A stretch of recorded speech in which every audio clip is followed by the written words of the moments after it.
palavra que nos leva das trevas à luz.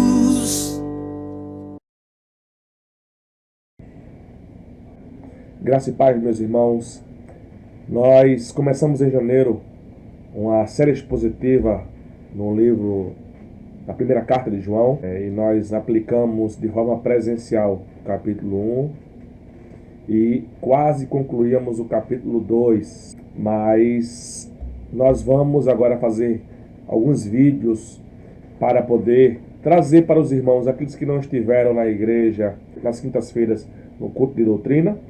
Nós vamos trazer um pouquinho daquilo que nós falamos no capítulo 1 e no capítulo 2, e a partir da próxima semana nós começaremos então o capítulo 3, que foi onde nós paramos em um vídeo que nós fizemos agora, por conta de todo esse problema que nós estamos enfrentando, das igrejas fechadas. E aí nós fizemos a nossa primeira doutrina na semana passada por videoconferência, e aí nós falamos no capítulo 2, do versículo 18 ao versículo 29, para completar o capítulo 2, e demos o título do sermão de A Última Hora, falando um pouquinho do que João entendia sobre o que era a última hora. Mas hoje, para os que faltaram a doutrina, ou para os que estiveram lá, os que estiveram vão relembrar, e os que faltaram vão poder entender um pouco mais a respeito do que nós falamos sobre gnosticismo, enfim, muitas outras coisas do que nós tratamos a respeito da primeira carta de João. Eu queria começar com você lendo a primeira carta de João, no capítulo 1, os 5 primeiros versículos, comumente entendido como a introdução de todo o livro, né? Aquilo que nós chamamos de prólogo de João. E diz o seguinte, a palavra do Senhor: o que era desde o princípio, o que temos ouvido, o que temos visto com os nossos próprios olhos, o que contemplamos e as nossas mãos apalparam, com respeito ao verbo da vida. E a vida se manifestou a nós, e nós temos visto, e dela damos testemunho, e vos anunciamos, e a vida eterna, a qual estava com o Pai e nos foi manifestada. O que temos visto e ouvido, anunciamos também a vós outros, para que vós igualmente mantenhais comunhão conosco. Ora, a nossa comunhão é com o Pai e com o seu Filho, Jesus Cristo. Estas coisas, pois, vos escrevemos, para que a nossa alegria seja completa. E ele conclui no versículo 5 dizendo: esta é a mensagem que dele ouvimos e anunciamos, que Deus é a luz e nele não há trevas nenhuma. Bem, meus irmãos, a primeira carta de João é um livro fantástico, maravilhoso, é um tratado teológico onde João tenta trazer verdades a respeito da encarnação de Cristo. O mundo antigo estava sendo bombardeado por uma ideia chamada gnosticismo, e esta ideia estava afetando as igrejas, estava destruindo as igrejas, destruindo a comunhão dos irmãos. E João escreve então para combater esta doutrina maléfica chamada gnosticismo. João traz consigo 3 propósitos ao escrever essa carta. Ele traz um propósito doutrinário, um propósito social e um propósito moral.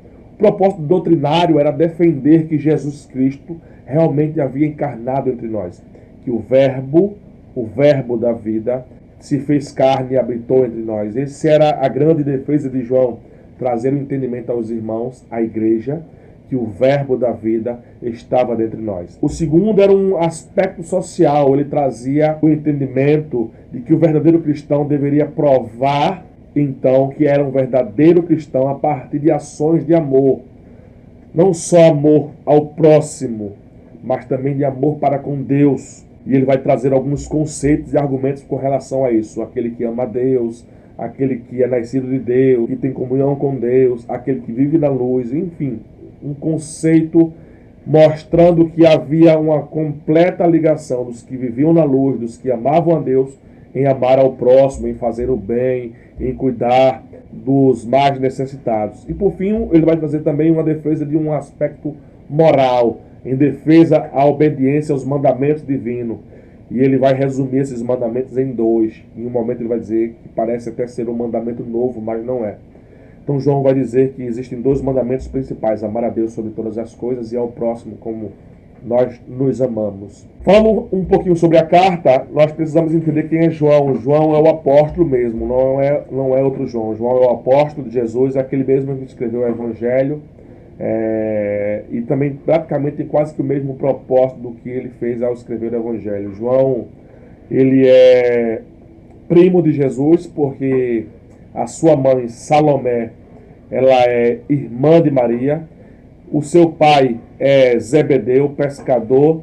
João é natural da Galileia, assim como Jesus. Ele foi discípulo de João Batista e depois da morte de João Batista ele passou a seguir a Jesus. Você pode ver isso lá em Marcos capítulo 1, do versículo 16 ao 20. João fazia parte de um círculo íntimo de Jesus, ele estava ao lado de Jesus em alguns momentos interessantes. Por exemplo, estava junto com Pedro lá no Getsemane, na transfiguração.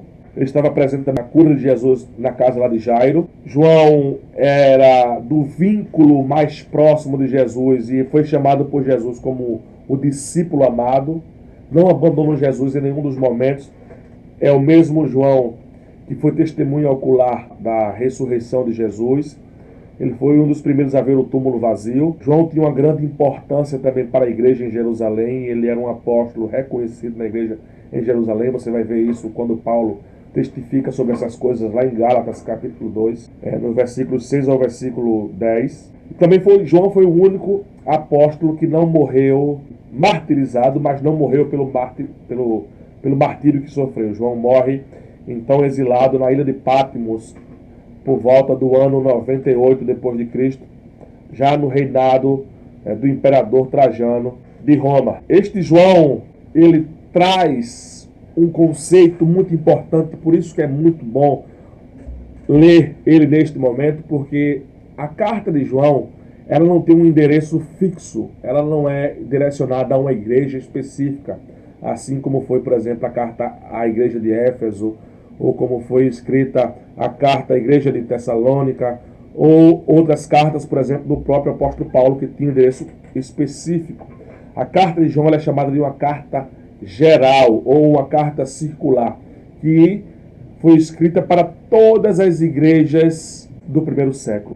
Ao ler essa carta, ao entender esta carta, nós vamos encontrar muitas verdades de João daquele momento até os dias atuais. Por exemplo, o que João combatia, que era o gnosticismo, ele tem vestígios até hoje. Nós vamos encontrar muitas religiões que até hoje perduram com esse gnosticismo. Nós vamos ter lá o budismo e outras religiões que tentam trazer o conhecimento e a evolução do espírito como sendo algo divino e transcendental. Então por isso que ela é muito atual. Mas João, ele combate especificamente a doutrina gnóstica, aquilo que nós conhecemos por gnosticismo. Mas essa carta também tem um cunho amoroso de um pastor preocupado com suas ovelhas. Assim como hoje temos visto muitos lobos travestidos de pastores, nós também temos aí alguém como João que está preocupado em trazer verdadeiramente alimento sólido para suas ovelhas. O reverendo Hernandes vai dizer que esta carta, fazendo um comentário sobre ela, nos seus comentários das cartas de João, ele vai dizer que esta carta, João escreve ela com amor de um pastor por suas ovelhas. João está profundamente interessado em protegê-las das seduções do mundo e dos erros dos falsos mestres. João tem um propósito então de trazer para a igreja firmeza, amor, santidade e fé. A carta ela é geral, como eu já falei, serve também muito bem aplicada para os dias atuais, também já disse, e ela tem um propósito específico. O propósito é combater a seita que surgia então no final do primeiro e no início do segundo século, chamado gnosticismo. E o conceito que eu queria trazer para vocês aqui sobre o gnosticismo, ele é dado a um sistema religioso que floresceram no final do século I ao início do século II, cujo denominador comum era a presença da salvação mediante o conhecimento secreto, ou gnoses. Por isso daí dá o nome de gnosticismo.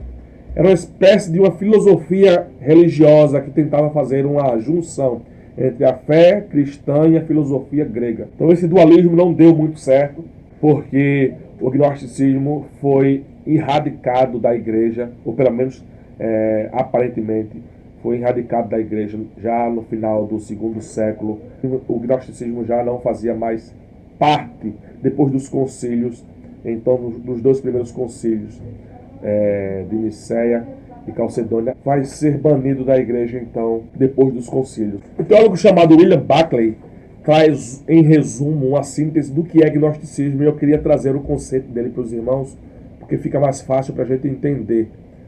Ele vai dizer o seguinte: a crença básica de todo pensamento gnóstico é que o espírito é bom e que a matéria é essencialmente má. Assim, o gnóstico despreza o mundo, porque o mundo é matéria, e todas as coisas criadas do mundo são naturalmente más. Em particular, o gnosticismo despreza o corpo, que é prisioneiro dentro do corpo, está o espírito, que eles dizem que é Deus, inteiramente bom. Assim, pois, nós sabemos que Deus é bom, mas esse conceito que ele traz é um conceito errôneo, dizer que dentro de nós habita um Deus e é bom, inteiramente bom. Assim, pois, o propósito da vida deve ser libertar esta semente celestial prisioneira da maldade no nosso corpo. Isso só pode acontecer mediante um complicado e secreto conhecimento, chamado de ritual gnóstico de iniciação de fé, e que é administrado e que só pode ser administrado pelos próprios gnósticos. A única tarefa sensata, então, seria na vida libertar o espírito da sua prisão pecaminosa do corpo. Nós encontramos muito isso, inclusive, hoje no espiritismo,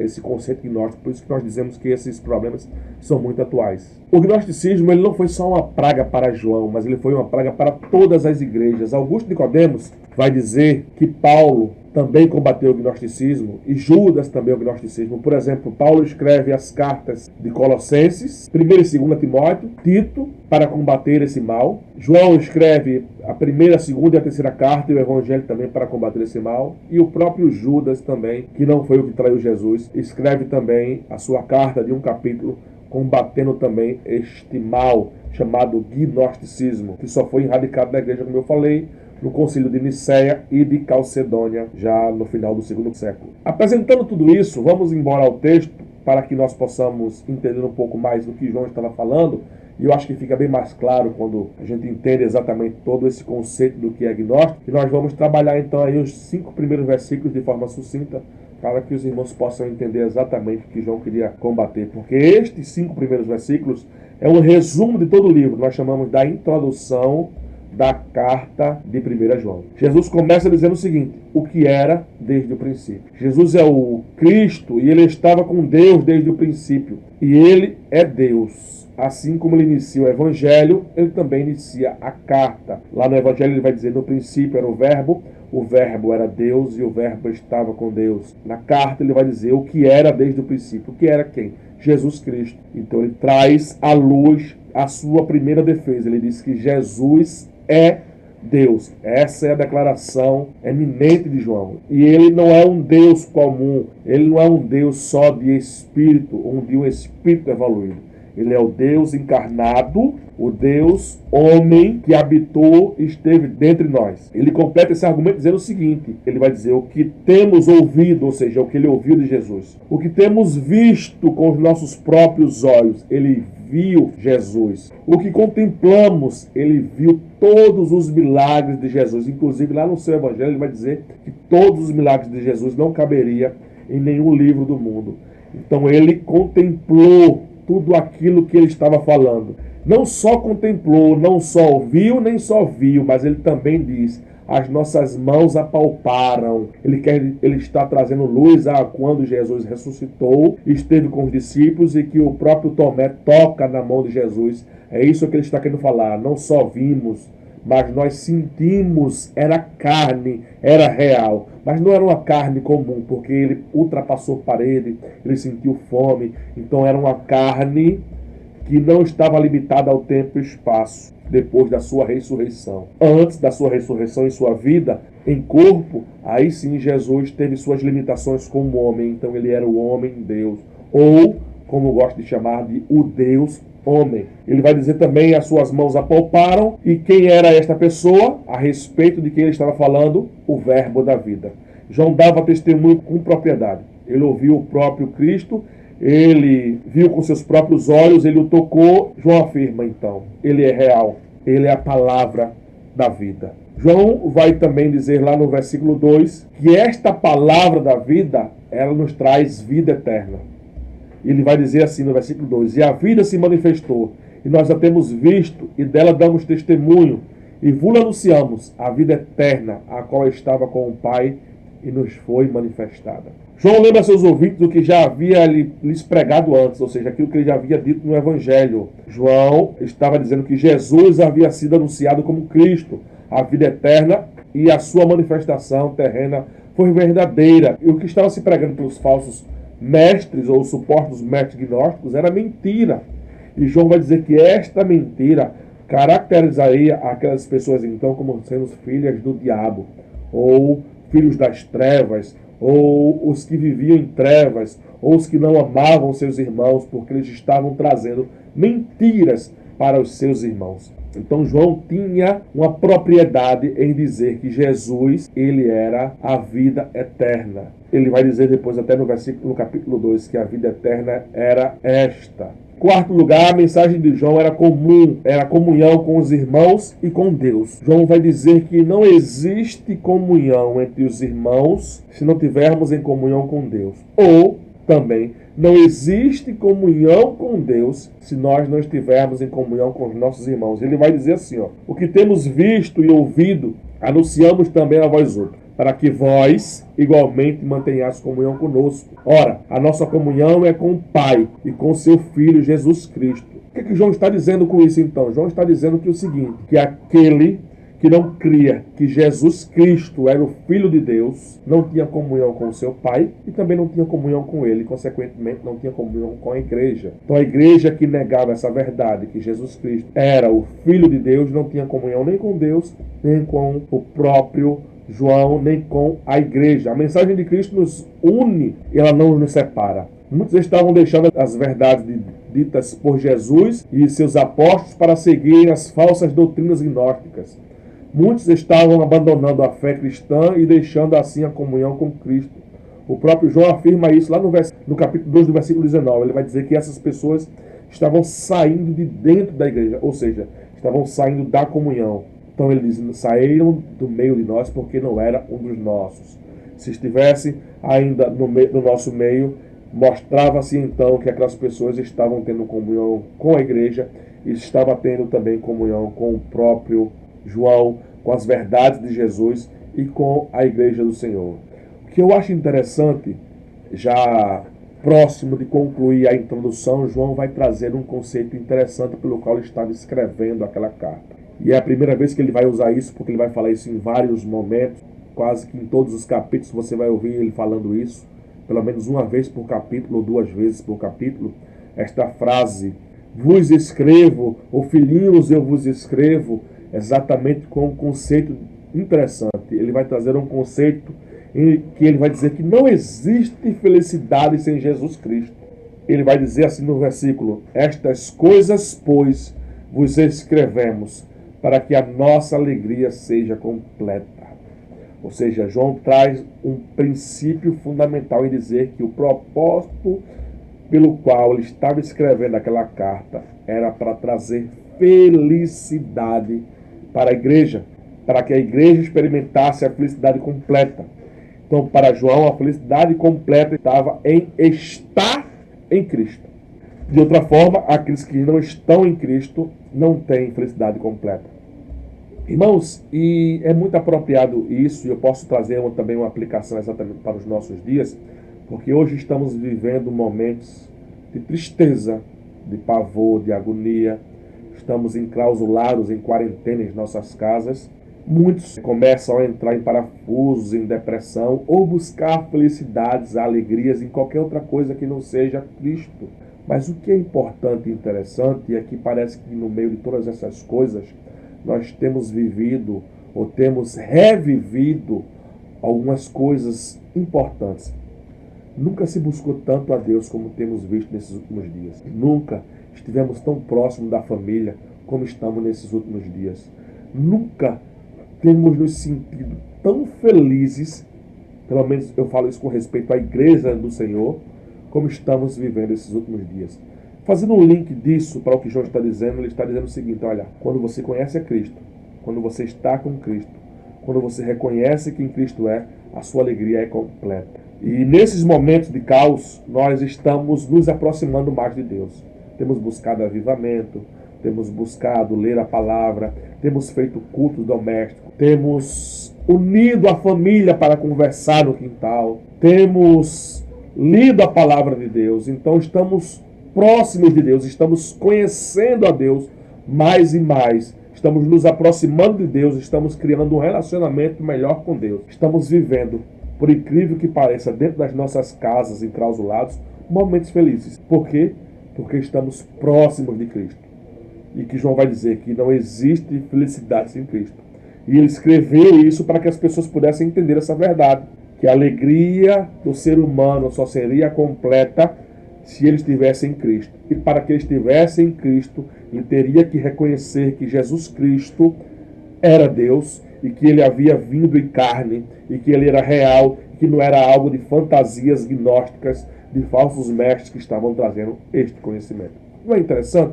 Então, João vai dizer que esta mensagem, ela traria felicidade, ela traria vida eterna, ela traria, então, conforto. Ele diz no versículo 5, esta é a mensagem que dele ouvimos e vos anunciamos. E ele vai dizer, qual é a mensagem? Que é a síntese de tudo aquilo que João vai falar. Deus é luz e nele não há treva alguma. Por quê? Porque os gnósticos estavam dizendo que aqueles que não tinham essa iluminação do conhecimento estavam em trevas. E João rebate esse entendimento dizendo, não são estes que estão em trevas.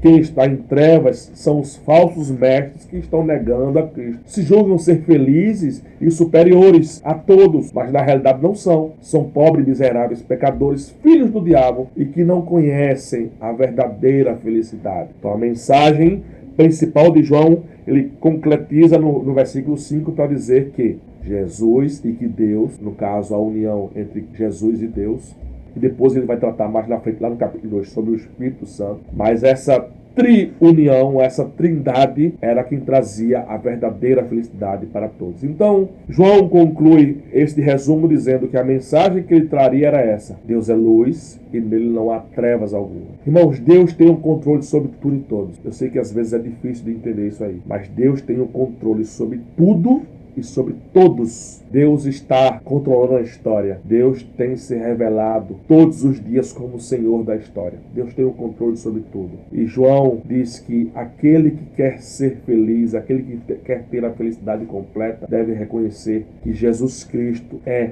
Deus. Que Jesus Cristo veio em carne. Então ele termina esse versículo 5 dizendo, não só veio em carne, não só traz a felicidade completa, mas nele não há treva alguma. Ele é a pura luz, a luz sublime que irradia todo o universo. Eu queria concluir dizendo aos irmãos que sobre isso, ou sobre essas teses e antiteses, ou essas contradições entre o que é e o que não é, que nós vamos trabalhar nos outros vídeos que nós vamos fazer com os outros versículos. Filhos de Deus, filhos da luz. Amor, ódio.